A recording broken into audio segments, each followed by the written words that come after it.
Hi అండి, నేను మీ doctor Lakshmi Tejaswini, consultant obstetrician and gynaecologist, Shri holistic hospitals, KPHB. చాలామంది ప్రెగ్నెంట్ లేడీస్ ఇప్పుడు మనని ఉమ్మ నీరు తగ్గితే ఏంటి, అది అసలు ఎందుకు తగ్గుతుంది అని అడుగుతున్నారు. సో ఉమ్మ నీరు అంటే ఆమ్నియోటిక్ ఫ్లూయిడ్. సో బేసికలీ ఉమ్మ నీరు ఎలా ఫామ్ అవుతుంది?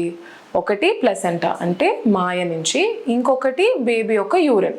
సో అది కలిపితేనే అది ఆమ్నియోటిక్ ఫ్లూయిడ్ అనమాట. అది మనకి ఎలా తెలుస్తుంది? స్కాన్లో చూసినప్పుడు ఆమ్నియోటిక్ ఫ్లూయిడ్ ఇండెక్స్ అంటే AFI అంటాము. అంటే బేబీ చుట్టూతో ఉన్న నీటి లెవెల్ తక్కువ ఉందా ఎక్కువ ఉందా అనేది చూసుకుంటాం. సో చాలా మందికి అది తక్కువ ఉంటుంది. అది దేనివల్ల అంటే, ఒకటి మదర్ వాటర్ ఇంటేక్ చాలా తక్కువ ఉంటే సివియర్ డీహైడ్రేషన్లో బేబీ చుట్టూరుతున్న వాటర్ లెవెల్ అనేది తగ్గుతుంది, అంటే ఉమ్మనీరు అనేది తగ్గుతుంది అనమాట. అట్ ది సేమ్ టైం ఒకవేళ బిడ్డ గ్రోత్ సరిగ్గా లేకపోతే దానివల్ల ఉంటుంది. బిడ్డకి వెళ్ళే బ్లడ్ సప్లై తక్కువ ఉన్నా కూడా మనకి ఉమ్మనీరు అనేది తక్కువ ఉంటుంది. అట్ ది సేమ్ టైం బేబీకి ఏమైనా కిడ్నీ ప్రాబ్లమ్స్ ఉన్న లోపల దానివల్ల కూడా తగ్గుతుంది. నార్మల్గా డీహైడ్రేషన్ అనేది కరెక్ట్ చేసుకోవచ్చు. సో ఉమ్మనీరు పెరగడానికి ఏమైనా టిప్స్ ఉన్నాయా అంటే ఎస్. సో ప్రెగ్నెంట్ లేడీస్ ఖచ్చితంగా 3 to 4 లీటర్స్ వాటర్ అనేది బాగా తీసుకునేలా చూడండి.